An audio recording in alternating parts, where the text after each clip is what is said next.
열왕기하 23장 1절에서 7절 교도하고 마지막 절 같이 읽겠습니다. 왕이 보내 유다와 예루살렘의 모든 장로를 자기에게로 모으고 이에 왕이 여호와의 성전에 올라가매 유다 모든 사람과 예루살렘 주민과 제사장들과 선지자들과 모든 백성이 노소를 막론하고 다 왕과 함께한지라. 왕이 여호와의 성전 안에서 발견한 언약책의 모든 말씀을 읽어 문의의 귀에 들리고 왕이 단 위에 서서 여호와 앞에서 언약을 세우되 마음을 다하고 뜻을 다하여 여호와께 순종하고 그의 계명과 법도와 율례를 지켜 이 책에 기록된 이 언약의 말씀을 이루게 하리라 하매 백성이 다 그 언약을 따르기로 하니라. 왕이 대제사장 hil기야와 모든 부제사장들과 문을 지킨 자들에게 명령하여 바알과 아세라와 하늘의 1월 성신을 위하여 만든 모든 그릇들을 여호와의 성전에서 내다가 예루살렘 바깥 기드론 밭에서 불사르고 그것들의 재를 베델로 가져가게 하고 옛적에 유다 왕들이 세워서 유다 모든 성읍과 예루살렘 주위의 산당들에서 분향하며 우상을 섬기게 한 제사장들을 폐하며 또 바알과 해와 달과 별대와 하늘의 모든 별에게 분향하는 자들을 폐하고 또 여호와의 성전에서 아세라 상을 내다가 예루살렘 바깥 기드론 시내로 가져다 거기에서 불사르고 빻아서 가루를 만들어 그 가루를 평민의 묘지에 뿌리고 또 여호와의 성전 가운데 남창의 집을 헐었으니 그곳은 여인이 아세라를 위하여 휘장을 짜는 처소였더라. 아멘. 기도하겠습니다. 하나님 아버지, 오늘도 주의 어미한 말씀을 읽고 저 구약 시대에 있었던 참 신앙 개혁의 한 부분을 기억합니다. 오늘 우리가 신앙 개혁을 하려면 어떤 마음으로 무엇을 어찌해야 되는지를 배우게 하시옵고, 그러나 주님 안타깝게도 이 개혁은 모든 죄를 그 악한 행실을 뒤집지 못하였음을 아오니 주여 우리가 죄가 작을 때 버리게 하시고 뽑을 수 있을 때 죄의 뿌리를 뽑아버릴 수 있게 하옵소서. 오늘도 주의 말씀 가운데 우리의 영혼이 잠기게 하시며 심령이 흔들리기까지 정말 떨리기까지 주의 말씀에 은혜를 부어주시옵소서. 예수님의 이름으로 기도하옵나이다. 아멘. 왕이 힘이 있는 자이고 자기 밑에 신하가 있기 때문에 예루살렘에서 할 일 정도는 군인들 시켜도 되고 신하들 시키면 됩니다. 요즘 말하면 공무원들 시키면 된다는 얘기죠. 일이 이게 사람의 물리력이 부족해서 사람을 모은 게 아니고 뜻을 모으려고 한 겁니다. 성전에서 우상을 끄집어내는데 10,000,000명씩 필요한 게 아니에요. 10명이 붙들면 끊을 수 있습니다.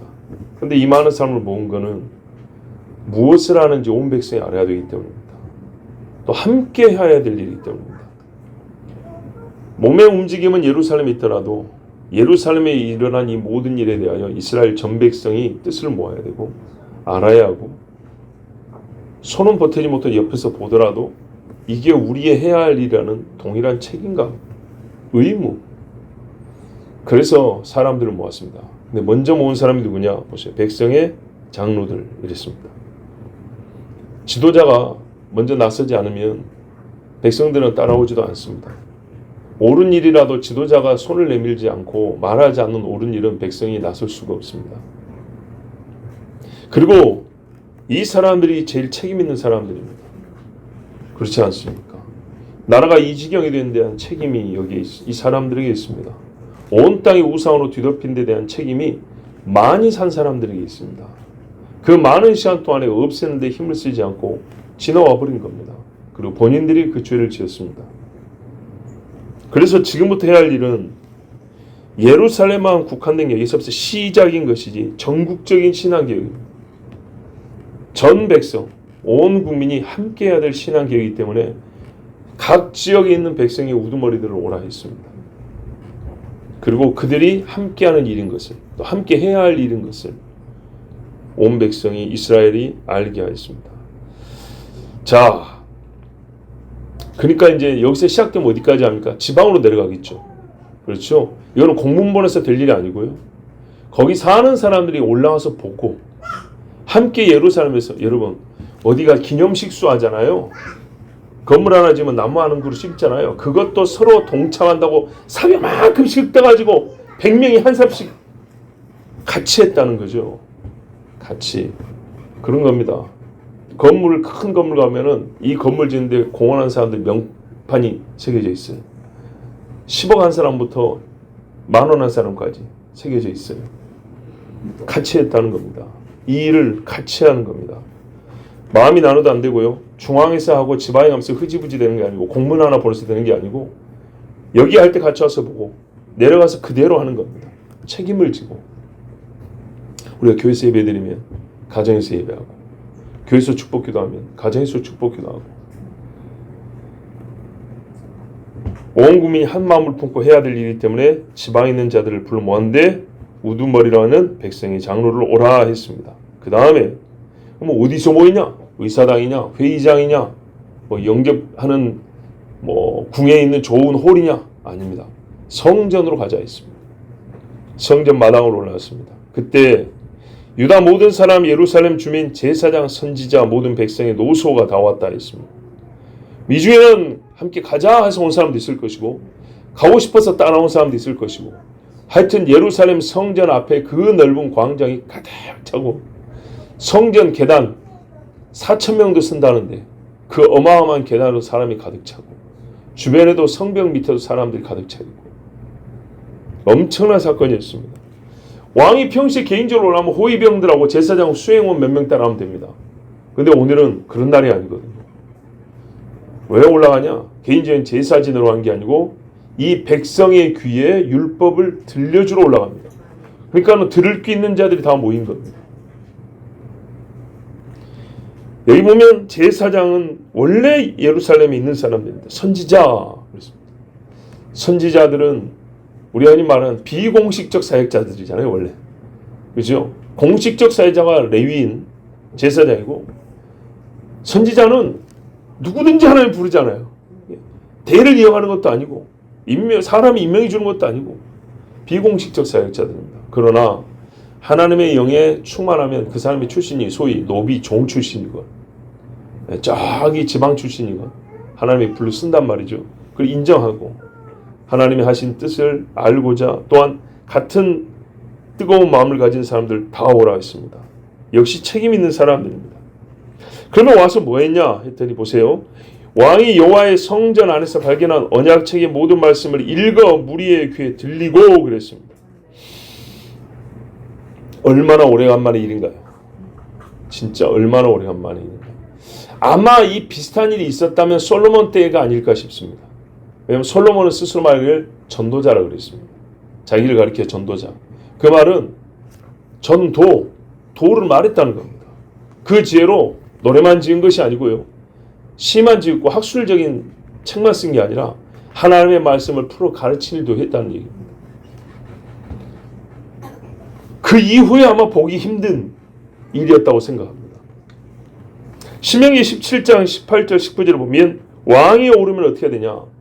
율법서의 등사본을 레위사랑 제사장 앞에서 책에 기록하여 평생 자기 옆에 두고 읽으라 그랬어요. 그러니까 아무렇게나 필사하면 안 된다는 거예요. 레위인이 보는 데서 정확하게 베껴 쓰라는 겁니다. 오래되면 양피지가 닳고 또 이게 눌러지면요 양쪽으로 잉크가 묻어요. 이런 경우가 있고 종이일 경우에도 옛날에는 요즘같이 인쇄가 되는 게 아니기 때문에 이게 또 점 하나 이 피치 하나 이게 글자 뜻이 완전 달라지게 보일 수 있거든요. 그래서 때가 되면 다시 쓰고 다시 쓰고 하는데 그때마다 레위인이 보고 검수를 하고 그런 다음에 어떻게 하나 평생 두고 읽으라 했어요. 평생 두고 읽은 왕이 몇 명이나 될까요? 그의 하나님 여호와 경외를 배우며 안 읽으니까 하나님 경외를 못 배우죠. 기본입니다. 기본. 말씀을 안 읽으면 하나님 경외는 어디서도 배울 수 없습니다. 어떻게 동굴 갖고 3일 금시한다고 되는 게 아닙니다. 이 율법의 모든 말과 이 규례를 지켜 행할 것이라 듣지 않으면 지킬 수가 없어요. 어느 훈련소를 가나 어느 교육교를 가나 반드시 듣는 것부터 시작합니다. 그 다음에 신명기 31장에 뭐라 했냐? 제사장에게 한 명령이 있어요. 제사장들과 이스라엘 모든 장로에게 주고 제사장과 장로에게 주고. 보세요.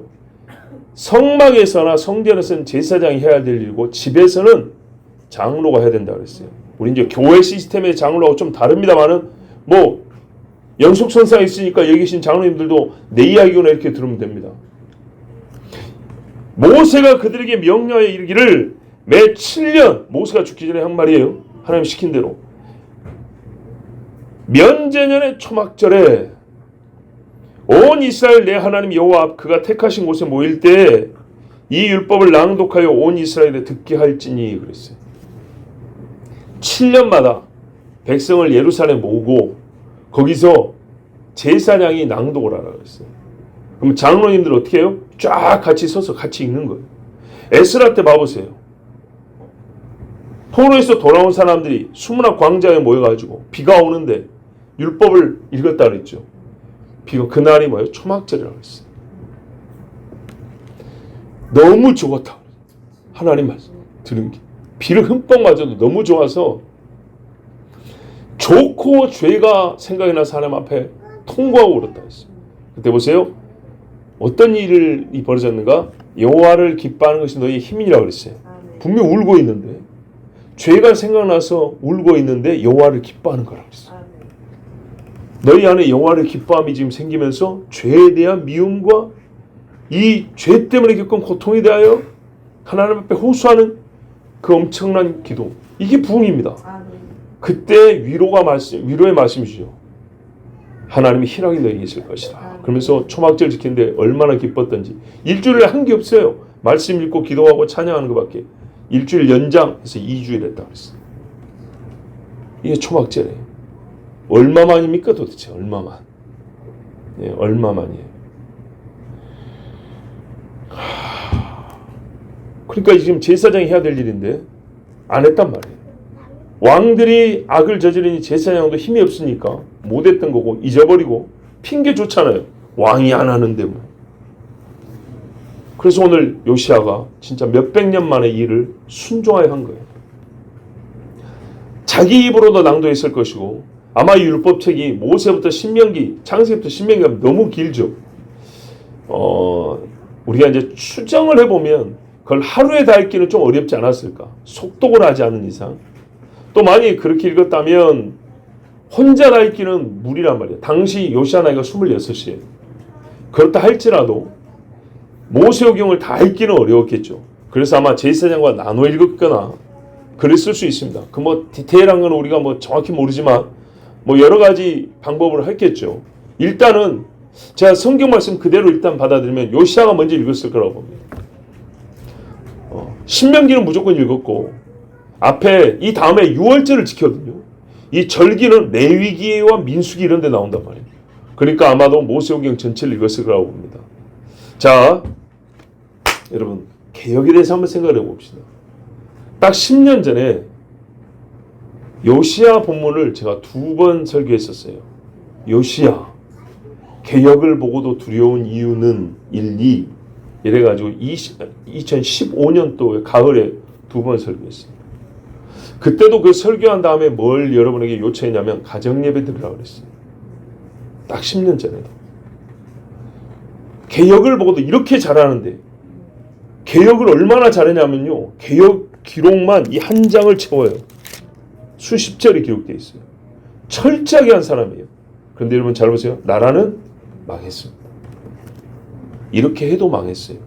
그래서 10년 전에도 이 어마어마하고 아름다운 개혁을 보고도 두려운 이유가 뭐냐. 다른 제목이었던가. 하여튼 구약 시대의 종교개혁을 일으킨 사람 뭐 그런 제목을 했던 건가. 하여튼 뭐 2번인가 3번인가 했었어요. 자, 여러분 봐보십시오. 요시아가요 철저하게 합니다. 근데 어떻게 시작합니까? 하나님 말씀 읽음으로 시작합니다. 우리가 아는 데서부터 시작합니다. 알지 못하면 하나님만 열심히 있으나 지식이 없어 망한다 그랬죠. 예. 무엇을 위한 계획이고 왜 해야 하는 계획인가를 생각한다면 하나님 말씀 먼저 있는 건 당연한 겁니다. 그리고요 이 긴 율법책을 읽었어요. 신명기만 읽었다 하더라도 34장입니다. 우리 분류법으로 엄청난 양입니다. 그러나 이걸 열심히 충성되게 읽었어요. 요시아 이때 몇 살이라고요? 26. 젊은 사람은요 육체의 수고를 이렇게 할 줄 알아야 돼요. 예? 나이 들면 하나도 못해요. 젊을 때는 하나님 앞에 마음이 뜨거우면 몸에 땀도 많이 내야 돼. 정상인 거예요. 그리고 하나님이 거기에 맞게 일을 시켰어요. 이 즐겁고 복된 일을 다른 사람에게 미루지 않았어요. 내가 먼저 한다. 여러분 어떤 나라가 복이 있습니까? 하나님 말씀을 왕이 읽는 나라 복이 있지 않습니까?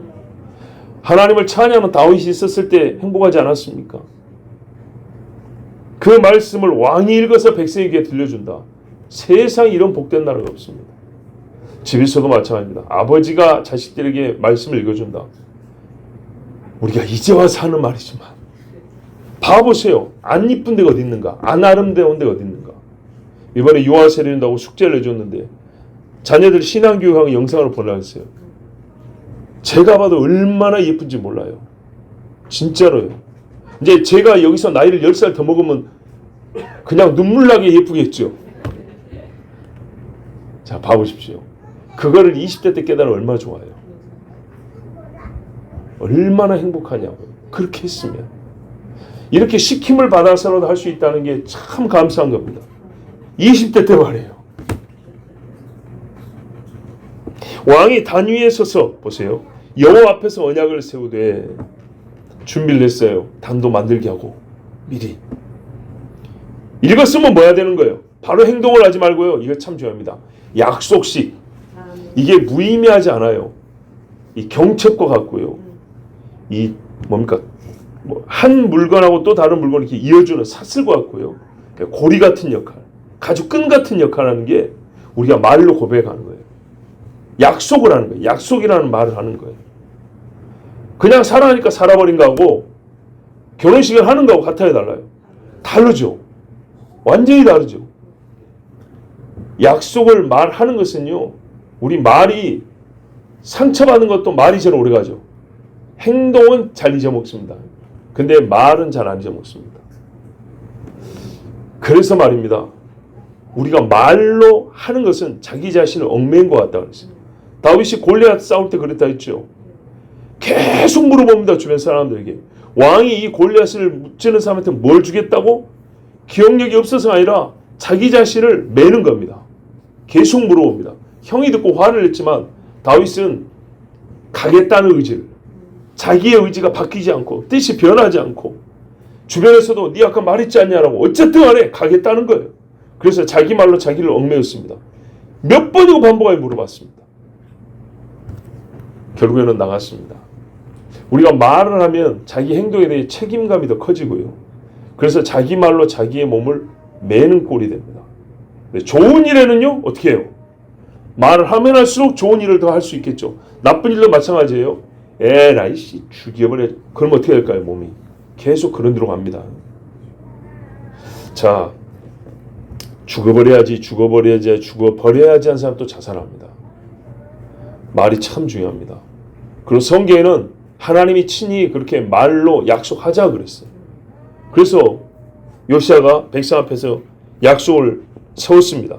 마음을 다하고 뜻을 다하여 여호와께 순종하고 그의 계명과 법도와 율례를 지켜 이 책에 기록된 이 언약의 말씀을 이루게 하리라. 여러분, 여호와의 책의 본질이 나오는데 언약책입니다. 하나님은 자기 책을 언약을 담은 책이라고 그랬어요. 오늘 본문 읽기 때문에 짤막짤막하게 말씀드립니다. 언약책 절대 잊지 마세요. 그리고 또 그러므로 왕은 책의 성격에 맞게, 본질에 맞게 읽었으면 언약을 체결해야 된다고 그랬어요. 그런데 언약을 할 때 백성에게 언약을 맺자 이런 것이 아니고요. 자기의 의지를 먼저 표명했어요. 이루게 하리라. 내가 이룰 것이니라 그랬어요. 그리고 나서 다 나오라 한 거죠. 같이 약속하자. 믿음이 있다면 여러분, 하나님의 말씀에 대해 단호해야 됩니다. 아버지가 말입니다. 우리 할까? 이거 아닙니다. 오늘 교회 갈까? 아니에요. 여호수아의 어법을 배우세요. 나와 내 집은 오직 여호와만 섬기겠노라. 너희도 섬기라 이랬어요. 지도자는 이렇게 말하는 거예요. 나는 하나님께 기도하겠다. 너희도 기도하라 이렇게 하는 겁니다. 아버지가 어떻게 해요? 너희가 예배 안 드려 자빠져 자든지 말든지 너희가 정말 아버지의 말을 거행한다고. 그러나 나는 예배드리러 간다. 그럼 어떻게 할까요? 애들이 따라오게 되겠죠. 그리고 선언한 다음에 같이 가자. 이렇게 말할 수 있습니다. 왕의 의지입니다. 하나님의 말씀을 읽었다면 여러분 먼저 마음에 결정하세요. 결정한 바를 입으로 말하세요. 이 용맹한 선포입니다. 그동안에 이런 선포를 앞에 왕들이 계속 해왔다면 힘든 것이 아닌데 이게 몇백 년 만에 하려니까 대단한 믿음과 용기가 필요했습니다. 그리고 순전한 마음이 있으니까요. 사람 눈치 안 봤어요. 권위 있는 영감의 백성들이 어떻게 했어요? 그렇게 하겠습니다. 히브리 말로 아멘 했다는 겁니다. 아멘. 자, 요시아는요. 잘 생각해 보면 하나님의 약속이 뭐라냐면 너는 평안히 무효실에 들어간다 했습니다. 아무것도 안 해도 하나님이 결론을 줬기 때문에 이 사람 본인은 평안히 살다 죽어요. 그런데 사서 고생이죠. 왕의 직무를 다하기로 결정했습니다. 죽을 때까지 할 수만 있다면. 왜요? 북이스라엘 망하기 전에 여로보암이라는 이름을 가진 두 번째 왕이 있었는데 그때 북이스라엘의 전성기였어요. 그때 당시 선지자 유명한 자가 있었는데 요나라는 선지자가 있었어요.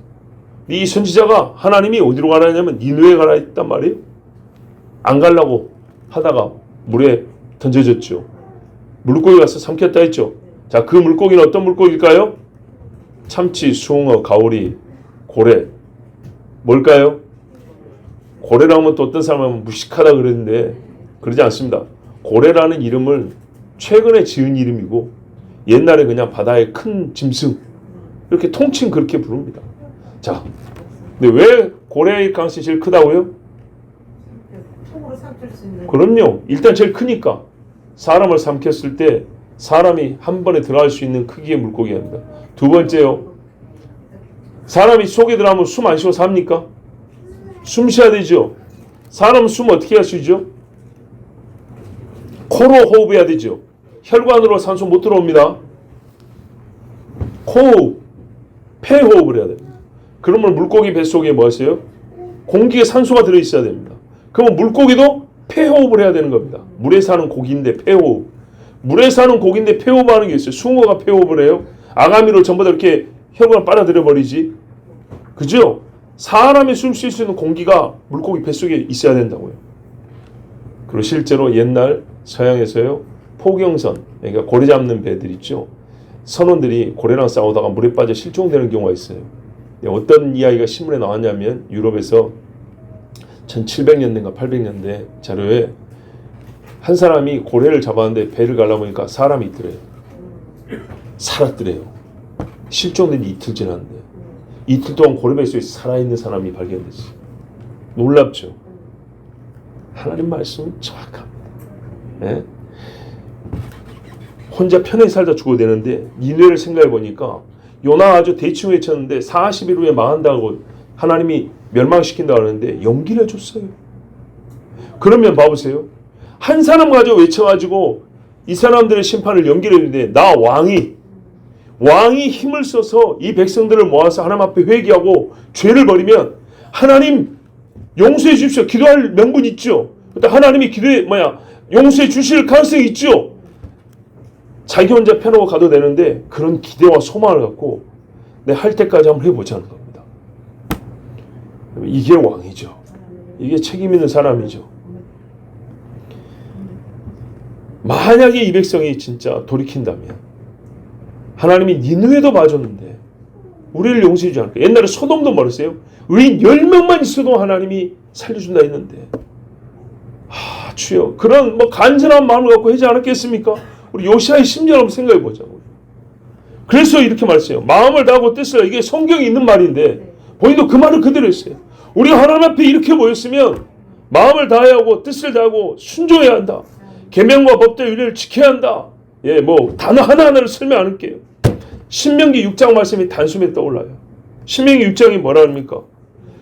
너희 하나님 여호와께서 너에게 가르치라고 명하신 명령과 규례와 법도라 그랬어요. 이 율법책을 주면서 어떻게 해요? 가르치라고 명하신 명령과 규례와 법도라. 왜? 너와 네 아들과 네 손자들이 평생에 내 하나님 여호와를 경외하며 내가 너에게 명한 그 모든 규례와 명령을 지키게 하기 위한 것이며 또 내 나라를 장구하게 하기 위한 것이라. 아멘. 이 말씀을 너와 자손들 다 지키고 그래서 이 백성이 장구하게 멸망당하지 않고 가게 하려고 하나님이 말씀 주신 거니까 백성들아 듣고 제사장들아 이거 가르치라 이랬어요. 근데 안 했으니까 어떻게 됩니까? 이제 망할 날이 가까웠죠. 그러면서 하는 말이 뭐냐? 봐보세요. 이스라엘아 들으라. 우리 하나님 여호와는 오직 유일한 여호와이시니 너는 마음을 다하고 뜻을 다하고 힘을 다하여 네 하나님 여호와를 사랑하라. 아멘. 자, 마음을 다하고 뜻하고 힘을 다하여 사랑하라와 앞에 말씀을 지켜라가 같이 있죠. 그래요. 이걸 어떻게 또 사랑하고 지킬 수 있겠냐? 사람은 그 중간 과정이 필요해요. 그래서 항상 눈에 띄게 문설주에 문 임방에 새겨놓고 손목에 메고 머리에 써붙이고 이렇게 살라고 그랬어요. 그러면 말씀이 생각나서 마음에서 떠나지 않냐고 지켜 행할 수 있다고 그랬습니다. 그리고 뒤에 오면 뭐라 그러냐? 6장 14절 이하에 너희는 다른 신들 곧 내 사함에는 백성의 신들을 따르지 말라. 너희 중에 계신 너희 하나님 여호와는 질투하시는 하나님인즉 너희 하나님 여호와께서 내게 진노하사 너를 지면에서 멸절시키실까 두려워하노라. 아멘. 그러니까요, 이 6장에 우리가 그냥 들으라 이스라엘 하나님을 마음을 다하고 사랑하라 이것만 떠오르는데 그 앞에 명령을 줘서 가르치라. 장구하게 하기 위함이라. 사랑하라. 모든 것을 다 바쳐 사랑하라. 근데 반대되는 것, 이거 하면 안 된다. 이거 하면서 사랑하는 말은 거짓말이고 이거 하면서 지킨다는 것도 거짓말이다. 네 주변에 있는 자들의 이방의 그 신들이라는 것들, 그것들을 섬기지 마라. 그거 섬기면서 말씀을 1000번 읽든 10,000번 읽든 너희는 멸절당할 것이다. 그랬어요. 그러니까 지금 오늘 말씀 읽었죠. 읽었는데 우상과 더러운 귀신이 옆에 있다 그러면 됩니까 안 됩니까? 아무 소용없는 짓입니다. 그래서 어떻게 했냐? 바로 이 우상을 멸하기 시작했습니다. 여기서 자, 새벽에 전했는데 오늘 여러분 많이 모이셨으니까 참고를 할 만큼 말씀드립니다. 성경은요, 사랑을 가르치되 항상 말씀을 순종하여 행하는 일을 포함하여 사랑을 말합니다. 아까 신명기에서 읽었듯이 이 말씀의 규례와 법들을 지켜 행하지 않으면서 하나님을 사랑한다는 말을 성경은 처음부터 사랑이라고 여겨주지 않습니다. 행함이 없는 믿음을 믿음이라고 여겨주지 않는 것처럼 행함이 없는 사랑을 사랑으로 여겨주지 않습니다. 그렇다면 소망도 논리적으로 마찬가지겠죠. 감옥에 있어도 바울과 실라가 베드로가 나 죽어도 천국 간다고 잠을 자고 찬송을 불렀죠. 그런 행위가 있는 소망을 참 소망이라고 그럽니다. 요한복음 14장 15절에 예수님이 하신 말씀이 너희가 나를 사랑하면 나의 계명을 지키리라. 14장 23절 24절에 예수께서 대답하여 이르시되 사람이 나를 사랑하면 내 말을 지키리니. 지키면 사랑한다 아니고 보세요. 지키리라. 지키리니. 당연한 결론이라는 얘기입니다. 내 아버지께서 그를 사랑하실 것이요 우리가 그에게 가서 거처를 그와 함께 하리라. 거처를. 그 속에서 산다고 말씀했어요. 나를 사랑하지 아니하는 자는 내 말을 지키지 아니하나니 너희가 듣는 말은 내 말이 아니요 나를 보내신 아버지의 말씀이라. 요한 사도도 그랬어요. 요한 1서 5장 2절 3절 우리가 하나님을 사랑하고 그의 계명들을 지킬 때 이로써 우리가 하나님의 자녀를 사랑하는 줄을 아느니라. 하나님을 사랑하는 것은 이것이니 우리가 그의 계명들을 지키는 것이라. 그의 계명들은 무거운 것이 아니로다. 아멘. 계명 계명하면 오지게 무거운 줄 알아요. 네, 아니라는 거예요. 신명기에 그랬어요. 마음에 가깝고 입술에 있으면 쉽게 지킬 수 있다고 그랬어요. 그래서 마음에 두고 말로 고백하라는 얘기입니다. 요한 1서에는 참 재밌는 말이 있는데요. 우리가 하나님을 사랑하고 그의 계명을 지킬 때 이로써 우리가 하나님의 자녀를 사랑하는 줄 아느니라. 형제 사랑도 어디 범위 안에 있다는 거예요? 하나님 말씀 지키는 것 안에 있다는 얘기입니다. 안 지키면 형제 사랑도 온전히 안 된다고 말씀하고 있어요. 자, 이제 백성들과 함께 언약을 했습니다. 오늘 특별한 날이죠. 너무너무 특별한 날이에요. 그러니까 이런 날 그렇다고 해두지 뭐 이거 아닙니다. 남들이 다 하니까 나도 뭐 빠질 수 있나? 그래서 이름 석자 쓰는 거 아닙니다.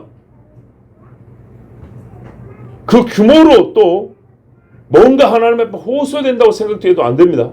한 사람이라도 진실하면 하나님이 들으시고 10,000,000명 1억이 모여도 거짓되면 하나님이 안 듣습니다. 온 백성이 약속이 있으면 어떻게 하냐? 다 같은 마음을 품어야 됩니다. 그 뜻과 정성을 다 함께로 모아야 됩니다. 그래서요, 요시야가 죽을 때까지 이 백성은 지켰다 이렇게 되어 있어요. 역대하 34장에 보면 오늘 사건이 기록되어 있는데 끄트머리 이렇게 기록합니다. 이와 같이 요시야가 이스라엘 자손에 속한 모든 땅에서 가장 것들을 다 제거해 버리고 이스라엘의 모든 사람으로 그들의 하나님 여호와를 섬기게 하였으므로 요시야가 사는 날에 백성이 그들의 조상들의 하나님 여호와께 복종하고 떠나지 아니하였더라. 아멘. 그렇다고 죄인이 한 사람도 없다는 얘기는 아닙니다. 적어도 요시야가 사는 날 동안에는요 따랐어요. 이스라엘이 가나안에 들어온 다음에 출애굽이 2세대 그러니까 여호수아 세대까지 살아있을 때는요 백성의 장로 여호수아 살아있을 때는 여호와의 말씀을 떠나지 않았다 그랬어요. 그런데 그들이 죽고 난 다음에 타락하고 범죄한 마음을 품고 변질된 세대가 일어났다 했어요. 요시야가 오래 살았으면 좋았겠죠. 4절 보십시오. 왕이 이렇게 언약을 하고 이제 실천을 합니다. 아까 말씀드린 대로 우상을 제거해야 되지 않겠습니까? 4절에 보니까 대제사장 hil기야와 밑에 있는 부제사장들 문지기들에게 명령합니다. 바알과 아세라와 하늘의 이루어 성실을 위하여 만든 모든 그릇들을 여호와의 성전에서 내다가 여호와의 성전에서 예루살렘 바깥 기드론 밭에서 불을 사르고 그 재를 베델로 가져가라 그랬어요. 와,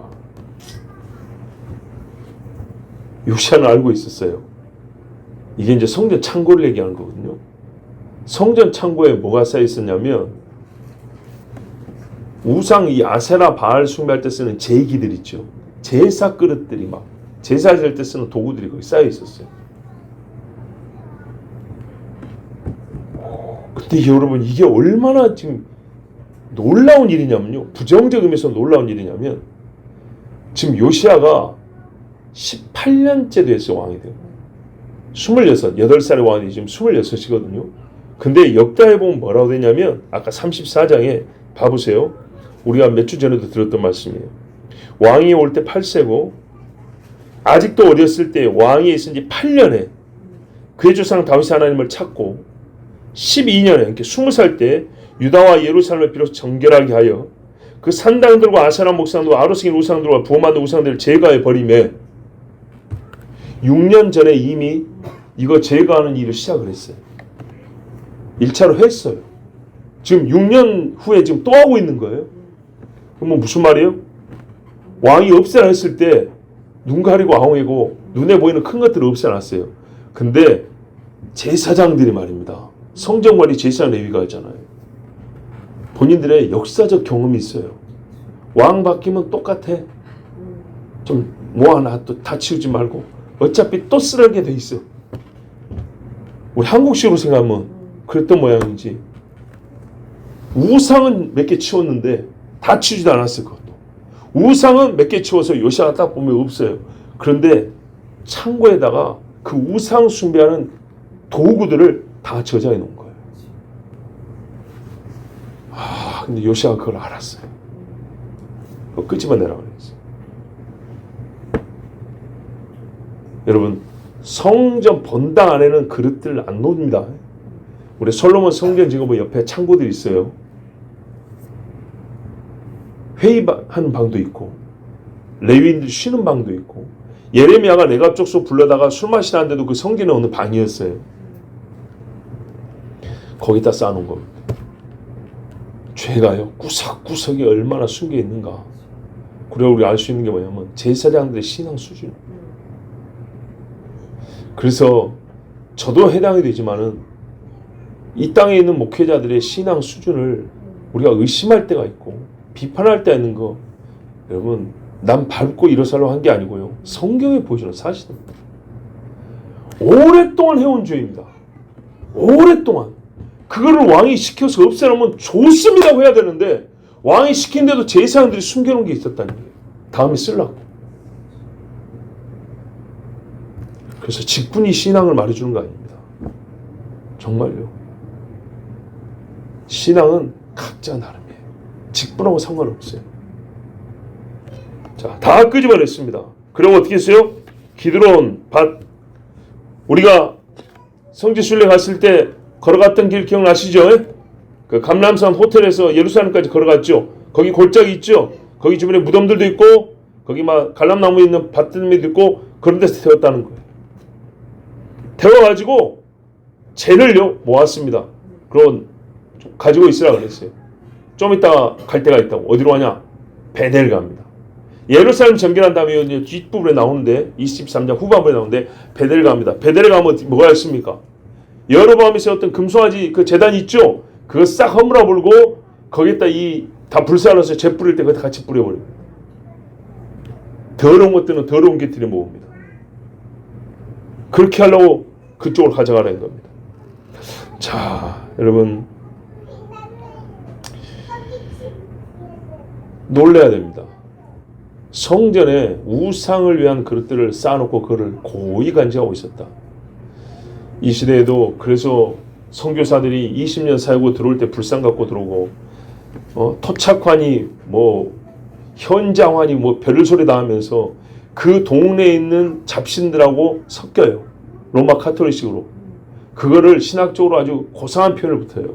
종교의 토착화 이런 거. 현지화 이런 거. 그거는 종교다원주의를 그냥 포장한 말들이 많아요. 그래서 실제로 한국 들어올 때 이상한 걸 가져와요. 송쌤 이게 뭡니까?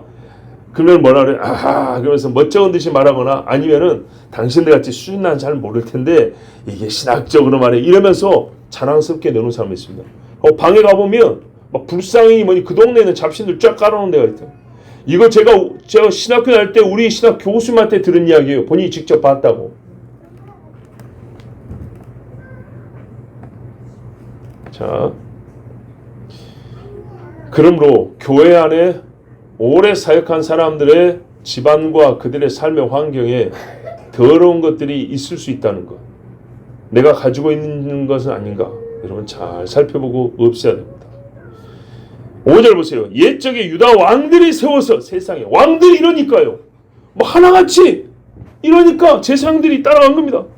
유다 모든 성읍 예루살렘 주위의 산당들에서 성전 두고도 분향하며 우상을 섬기한 제사장들 아직까지 있었다는 거. 아직까지 거기서 사람이 아직까지 있는데 물건을 없애겠습니까? 몰래 갖다 쓰지. 또 바알과 해와 달과 별대 성단이라고 그러죠. 성단 안드로메다 성단 무슨 성단 이런 거 있죠. 별이 무더기로 있는 것들 이런 거 보니까 말이에요. 사람들이 다 별 하나 이름을 붙여놨거든요. 그걸 섬기는 거예요. 근데 여기에 제단에 이것들을 섬기는 제사장이 있었다는 겁니다. 자, 그러면 질문 하나 할게요. 여기 요 제사장들을 하는 산당에서 제사한 사람, 또 우상들 숭배하는 제사장들 출신이 다 어디일까요? 일반 평민일까요?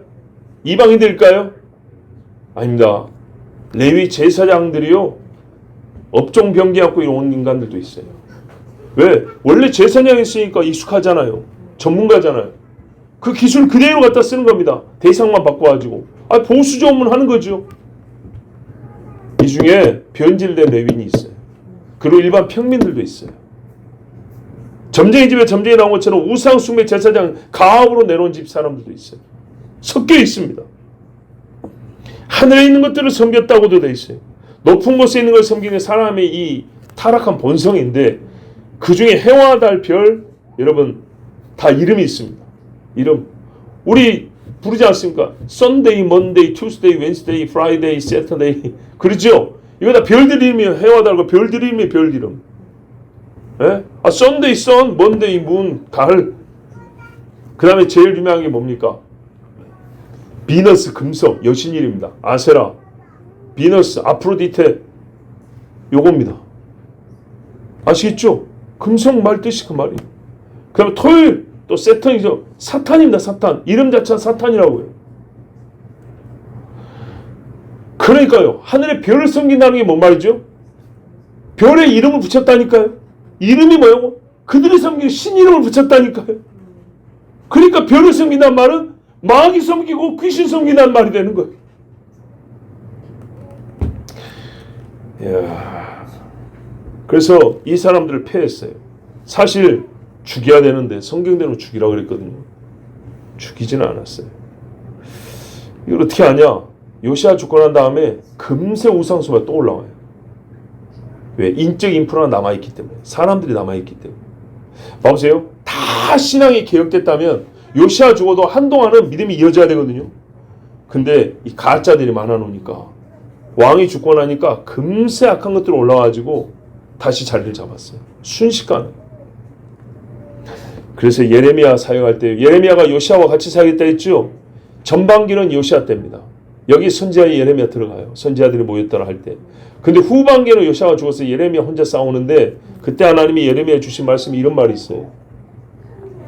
예레미야 6장 28절 이하에 자 다른 번역을 읽을게요. 우리 번역이 좀 헷갈리게 돼 있어가지고 그들은 모두 끔찍한 반란자들이요 중상들을 하며 활보하는 자들이라. 그들은 놋과 철이니 그들은 모두 부패시키는 자들이라. 그 풀무가 탔고 나비 불에 소멸되었도다. 무슨 말이냐면요. 봐보세요. 철하고 놋을 재련을 하려면 불순을 빼려면 풀무에 달궈야 되죠. 근데 풀무까지 타버리는 자들이 없어요. 그러면 쇠에 묻은 오염들을 제거할 수 있을까요? 못하죠. 그러면 그 쇠가 오염이 되어 있고 막 낡아 있고 녹슬어 있고 그렇게 되면 쓸모가 있어요? 재련을 못하니까 이 쇠와 놋도 버리게 되겠죠. 예, 쇠와 놋을 담금질하고 재련할 풀무조차도 없어진 민족이 되어버렸다는 거예요. 이제 너희는 누가 너희서 와서 불을 댕겨주지도 못하는 완전히 망한 백성이 됐다는 거예요. 보세요. 나비 불에 소멸되었도다. 풀무가 타버렸도다. 주물공은 헛되이 녹이노도다. 그래서 아무리 주물공이 막 불을 펴서 해보려 해도 나오는 쇠가 없어요. 정련된 쇠가 없어요. 이는 사악한 자들이 뽑혀나가지 아니했기 때문이라. 안타깝게도 요시야가 계획을 했는데 다 죽여야 되는데 안타깝게 그래도 이 수많은 사람을 차마 죽이지 못했는데 그놈들이 남아있었기 때문에 다 정련이 되지 못하고 이제 정련할 풀무불까지 다 없어지는 다음에는 이 쇠들이 완전 녹슬어가지고 전부 다 쓸모없는 쇠가 되어버렸다는 얘기입니다. 사람들이 그들을 버림받은 은이라 부르리니 예, 더러운 것이 다 붙은 은이 돼가지고 쓸모없게 되어버렸어요. 주가 그들을 거절한 까닭이라. 그래서 그 상실한 마음대로 내버려두고 마음을 깨끗하게 할 종들을 보내주지 아니하고 마음을 불로 깨끗하게 태울 수 있는 말씀 내 사람들을 보내주지 아니하니까 왜? 싫어. 죽여버리고 아무리 가르쳐도 속으로는 더러운 걸 그대로 갖고 있다가 저 사람들 죽을 때까지 기다려보자. 요시야가 죽을 때까지 기다려보자. 이런 생각 가진 사람들이니까 하나님은 어떻게 해요? 이제 안 보내준다는 겁니다. 안 줘. 그래서 하는 말이 버림받은 은이라. 스바냐 1장에 이런 말씀이 있어요. 보세요. 아몬의 아들 유다왕 요시야 시대에 스바냐에게 임한 말씀이에요. 스바냐도 종말의 날을 선고한 예언가거든요. 선지자거든요. 근데 딱 그 시대가 요시야 시대예요. 제일 그래도 유다가 말리기에 빛이 있던 날인데 하나님이 어둠의 날을 말씀했어요. 그때 뭐라 그랬냐? 중요한 말이 있는데 4절에 1장 4절에 이제 진멸한다 한 다음에 내가 유다와 예루살렘의 모든 주민들 위해 손을 펴서 남아있는 바알을 그곳에서 멸절하며 보세요. 요시야 시대에 지금 바알들 없앤다고 돌아다녀요. 다음 주까지 봐야 돼요. 얼마나 철저하게 없앴는가. 그런데 하나님이 보니까 남아있더래요. 그래서 스바냐를 통해서 말씀했어요. 요시야가 다 없앤다고 없앴는데 너희들 속에 다 바알들이 남아있는 거 안다. 그래서 내가 말하노니 너희를 다 멸절시킬 것이다. 하나님이 이렇게 스바냐에게 요시야 시대에 말씀 주셨어요. 그러니까 빛이 빛나는 시대에 하나님이 이 패망과 심판을 선고하니까 두렵다는 겁니다. 개혁을 보고 있지만 두렵다는 겁니다. 근데 그때 무슨 말씀했냐? 이게 요즘에도 정말 우리가 눈여겨봐야 될 부분인데 이런 말씀했어요. 바알을 그곳에서 멸절하며 그마림이란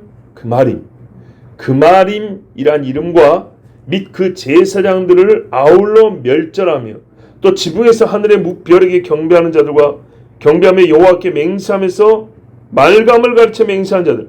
보세요. 별에게 경배하면서 하나님 이름으로 맹세하는 이 혼합주의자들. 이 시대에 있죠. 근데 이 앞에 뭐라 하냐? 그 말임 이렇게 말했어요. 그들을. 그 말임이 말뜻이 뭐냐면요. 검은 놈들. 검은 옷을 입은 놈들 이런 말이에요. 이중적음이죠. 마음도 검고요. 검은 옷을 입고 다니면서 그들의 종교 행위를 했다는 거예요. 여러분 중세 유럽 영화 같은 데 보면 나오죠. 망토 뒤집어 뭐 이런 애들 나오죠. 이게요. 로마 카톨릭에서 자주 볼 수 있는 거거든요. 로마 카톨릭의 그들의 관습, 종교 정신이 어디서 왔는지 제가 수차례 말씀드렸습니다. 가깝게는 지금부터 1000년 전에 독일 라인 강변에 있던 신비주의자들, 그 우상 숭배자들에게 배운 것이 굉장히 많다고 말씀드렸고요. 거슬러 올라가면 옛날 구약 시대 때부터 저기 동방의 바알 종교에서 배운 것들입니다. 그것들이 유럽 전역에 흩어져 있었거든요. 그거를 다 흡수해가지고 십자가로 가려놓은 게 로마 카톨릭입니다. 그래서 이름하여 카톨릭의 수도승이라는 인간들 보면 새까만 옷을 입고 다니죠. 성경에 원래 제사장들이 흰 옷입니다. 근데 저 신부라는 것들은 까만 옷을 입습니다. 자, 여기까지 하겠습니다. 오늘 제가 6절, 7절까지 더 봐야 되지만 오늘 5절까지만 보겠습니다.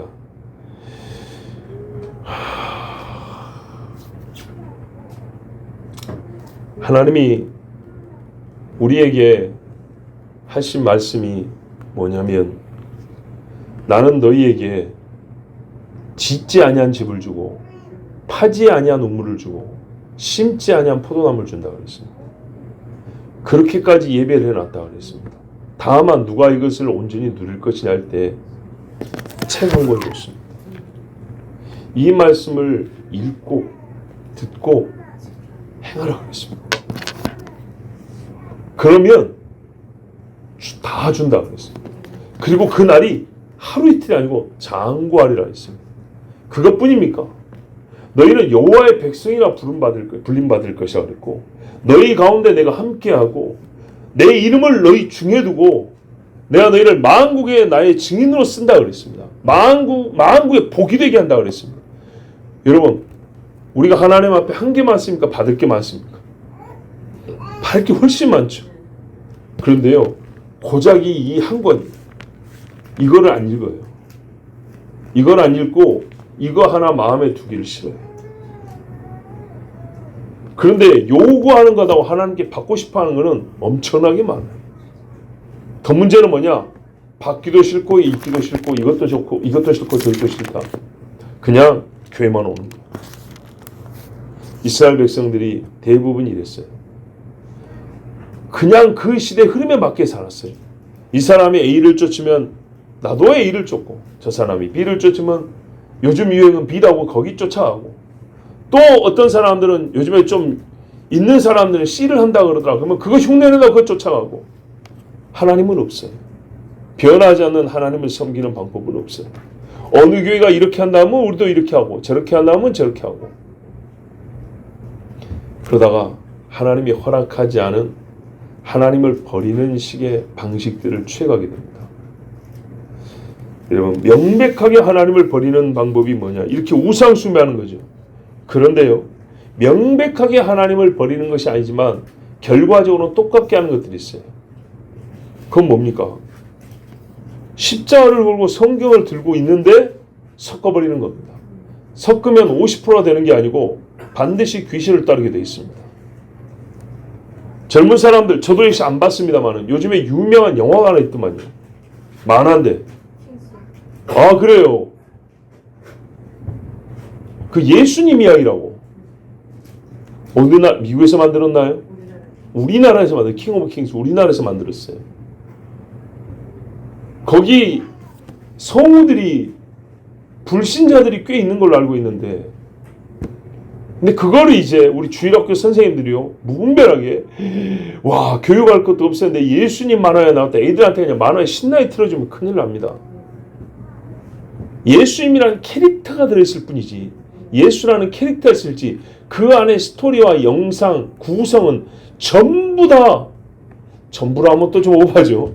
그래요. 그거 보면 성경의 예수님이 아니라 온갖 잡종교가 섞여 있는 예수를 알게 됩니다. 예수는 배워요. 성경하고 다른 예수를 배웁니다. 아시겠습니까? 그런 거를 보여주는 게 아닙니다. 한 10년 전부터 헐리우드에서 또 영화를 만들었어요. 삼손, 노아, 모세, 다윗 이런 거 막 시리즈로 만들어냅니다. 옛날에 우리가 봤던 기독교 영화가 아닙니다. 헐리우드 상업 영화입니다. 이거는 상업 영화이기 때문에 이 이야기를 풀어가는 것이 성경하고 안 맞습니다. 성경의 인물만 씁니다. 예를 들어서 모세 이야기도 모세가 호렙산에서 하나님 만나죠. 근데 그 영화에서는 모세가 호렙산에서 갈등하고 있는데 애기 동자가 옆에 하나 옵니다. 그래서 귀로 쏙닥쏙닥 얘기해 줍니다. 미친놈처럼 그 동자를 보면서 얘기하고 개가 명령하고 개 말을 다 씁니다. 성경에 하나님 만나고 완전 상관없는 이야기. 아시겠어요? 노아 이야기는 또 어땠는데요? 두발가인이 방주에 올라타 있습니다.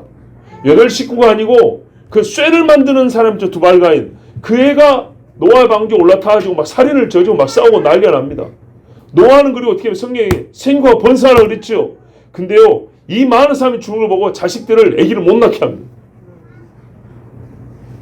자기 자식을 죽이라고 막 싸웁니다. 이게 세상에 만드는 노아 이야기입니다. 그런데 젊은 애들이 전도 목적이라고 친구들한테 영화 보러 가자고 데리고 갔다니까요. 내가 그때 그 영화 보고 나오면서 말하는 걸 들었다 했지 않습니까? 안 믿는 내가 이게 성경이야? 이렇게 물어봤다니까. 교회는 안 다니지만 오다 가다 들은 게 있는데 지가 생각해도 아니란 말이죠. 근데 교회 다니는 친구는 전도한다고 영화 보인다 데리고 간 거예요. 아주 멋쩍어지고 난처한 상황이 벌어졌어요. 성경도 아니고서 성경을 이렇게 풀어놨어요. 이번에 보세요. 그 만화 영화도 어떻게 돼 있냐. 제가 안 봤지만 짧은 영상이 이렇게 나왔더라고요. 예수님이 세례받을 때 어떤 일이 있었죠? 하늘에서 비둘기가 내려오죠. 그런데 그 영화에서는요, 머리에서 비둘기가 이렇게 올라가는 식으로 돼 있더라고요. 그게 뭐 그렇게 대단하냐고? 완전히 다릅니다. 성경에서 하늘에서 비둘기가 됐다는 것은 성부 하나님이 인정한 이야기거든요. 이해되시죠? 성부 하나님이 공인하고 사역을 시작할 수 있도록 하나님이 승인하고, 자기는 죄인이 아니지만은 죄인이 받는 세례를 받음으로써 세상 죄를 짊어지고 한다는 그 하나님의 뜻을 이루기 위하여 하나님의 의를 이루는 것이 합당하냐 이러고 세례를 받았단 말이죠. 그래서 하나님이 너는 내 사랑하는 아들이요 내 기뻐하는 자라 이렇게 말씀했단 말이죠. 종으로 이제 사역을 시작한다 이 말이에요. 그런 의미에서 성령의 뜻 보여서 하나님의 능력으로 사역을 시작한다는 거 아니에요. 그런데 그 영화에서는 여기서 이렇게 비추어 나가고 여기서 막 비둘기가 나가고, 이게 무슨 말이에요? 내 안에 있는 신을 깨달았다는 얘기거든요. 완전 다른 말입니다. 너 안에 있는 신을 발견해. 그럼 네 속에서 빛이 나오고, 이런 이야기입니다.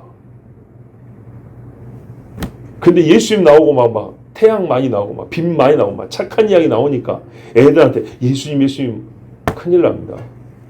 여러분, 이게 우상입니다.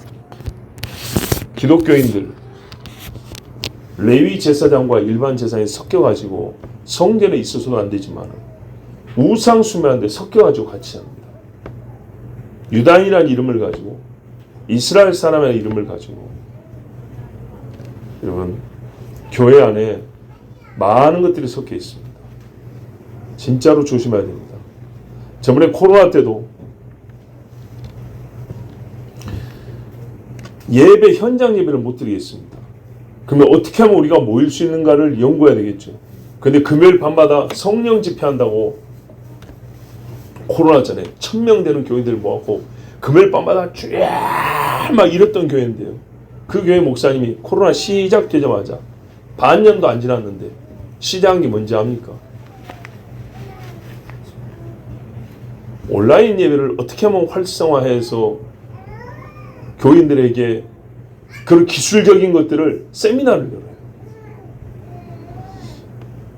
이 세대 사람들이 봐보세요. 코로나 시작되면서 온라인으로 무엇을 하는, 온라인이라는 앞에 수시가 붙어요. 이제 접도가 온라인 이거를 우리가 앞장서서 취해가지고 교회가 어떻게 이거를 활용, 그런 기술적인 게 또 엄청나게 빨라요. 그러면서 성령인데 이게 뭐가 안 맞는 거예요. 또 얼마 전에 어떤 교회를 갔는데 그 목사님은 밤마다 기도하는 분이에요. 밤마다. 예, 매일 밤마다 기도를 해요. 그래서 하나님이요 진짜 예배당도 좋은 거 주셨어요. 예, 진짜 한 10년 그렇게 기도해가지고. 근데 놀라운 건 뭐냐? 그분이 우리 노회에 있는 교육을 위하여 남은 예산이 있어가지고 이거를 어디다 쓸까? 이렇게 회의를 하는데 밤마다 기도하는 목사님이 하는 말이 저번에 챗GPT 그 강의 들으니까 좋던데 그거 한번 더 합시다 그랬어요. 목회자가 인공지능 활용해가지고 연구하고 목회에 써먹는 그런 기술적인 거 그거 좋습니다. 그러면서 어떻게 해요? 밤에는 매일 밤마다 성령이여 우리를 불쌍히 여겨주시고 우리 교인들을 불쌍히 이런다고요.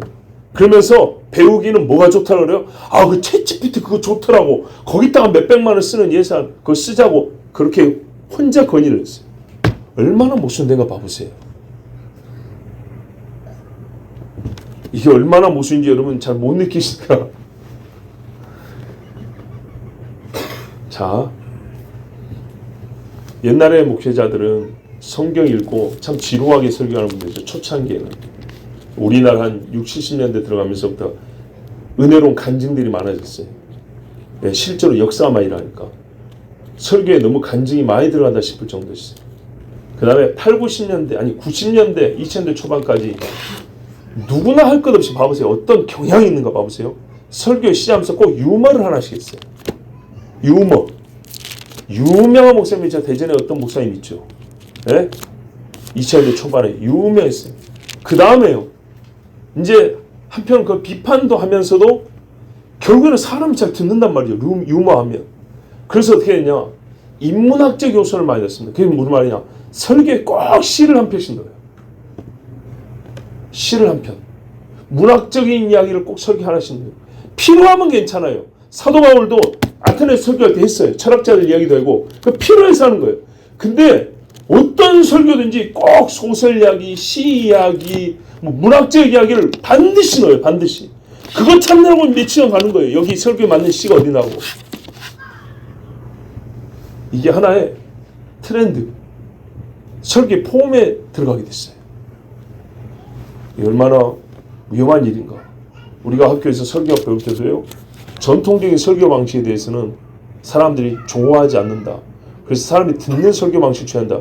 이게 미국에서 60년 났어요. 잘 보세요. 60년대, 40년대 냉전, 20년에서 새로운 세대가 났는데 미국에서 어떻게 해요? 유럽에서요? 우리가 잘도 68혁명으로 들어봤죠?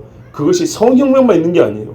신학적 60년대 미국에서 사신신하고 신은 죽었다고 뉴스에 나왔어요. 신문에.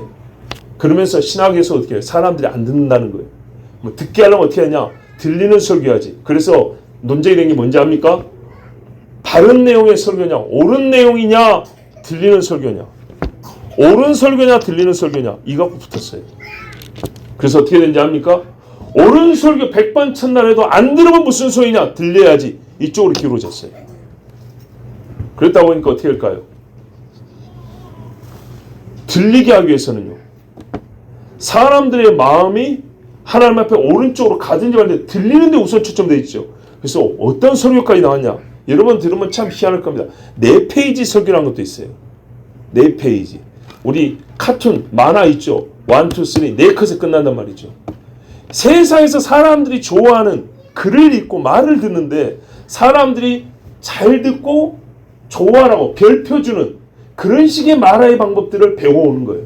그걸 설교에 딱 그대로 적용하는 거예요. 근데 그 말들은요. 설교를 위해서 만들어진 말의 형태들이 화법들이 아니에요. 아시겠습니까? 1000명이 듣든 10,000명이 듣든 간에 하나님의 말씀은 옳아서 그 중에 하나 건지면 천국 가는데 1억 명이 듣건 10억 명이 듣건 웃고 떠들고 아니면 막 가운데에서 울더라도 진리가 하나도 없으면 그걸로 몇 번 좋고 마는 겁니다. 그러다 보니까 어려운 내용이 없어졌어요. 어려운 내용 빼버리고요. 쉽고 재밌고 감각적인 내용들이 들어왔어요. 그래서 약복강에서 하나님이 실망한다 하니까 돈 많은 교회는 교회에다가 링을 만들어 놓고 목사가 실제로 레슬링을 했어요. 거짓말 아니에요. 네. 하늘에서 뭐 내려온다 하니까는 저기다가 그 와이어 달아가지고 막 그 저기 쫙 내려오는 이런 쇼를 했어요. 예레미야 물레방아 그 물레방아 이거 뭐죠 그거?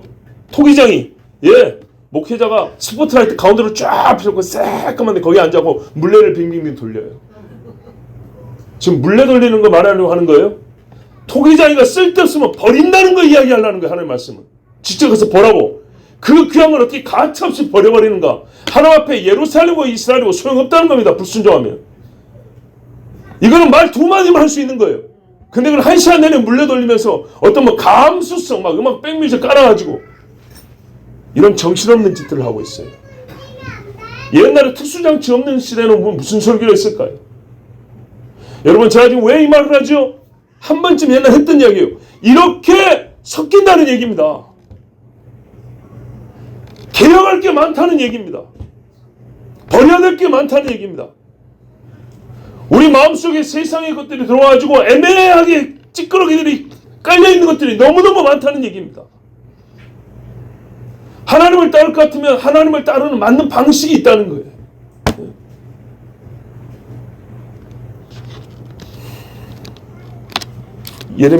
요시아가 계획할 게 많습니다.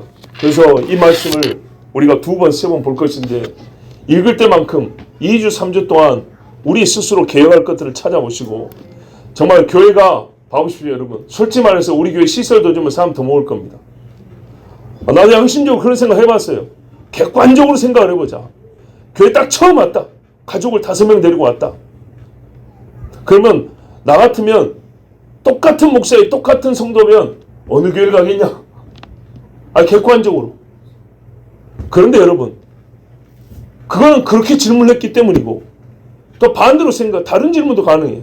아무리 좋고 아무리 시설이 된다고 막 주차장도 이만큼씩 넓고 막 명당 자리에 있고 막 유명하고 그런다 할지라도 진짜로 내가 교회를 찾는 게 아니라 그냥 건물 교회가 아니라 하나님 앞에 예배하고 진짜로 신앙생활 해볼 때 했을 때 지하의 작은 교회라도 가겠냐 안 가겠냐? 간다. 그러니까 지금 와 있는 거죠. 나 진짜 오늘 기도한 우리 강 집사님 같은 경우도 진짜 대단하다 생각해요. 나 개인적으로 굉장히 고마워하고 있어요. 본인은 본인 신앙이고 나 인간적으로 고맙다 그 말이에요. 자 여러분 우리가 그렇게 생각한다 합의 봤다면 그 말입니다. 이 시대에 사람들이 좋아하는 것들을 너무 따라가면서 우리는 그래도 불상을 섬기는 건 아니고 하늘의 별을 섬기는 건 아니고 그렇게 말하면 안 된다는 거예요. 성전에 하나님 앞에 제사하면서 구석지에 창고에다 놔놨던 것들이 있어요. 그리고 새가 나오면 또 갖다 채워놓고 새물과 나오면 또 갖다 채워놓고 이런 식으로 우리 신앙생활을 하지 말고 하나님 앞에 요시아의 순전한 마음 우리 좀 잘 배웁시다. 유다 말기입니다. 세상 끄트머리입니다. 똑같은 현상이 있습니다. 우리가 스스로 잘 면밀히 살펴보고 우리 신앙도 계획하고 우리의 자손들도 하나님 앞에 정말 신앙의 날이 장구할 수 있도록 우리 같이 기도합시다. 우리 함께 이 시간에 기도합니다.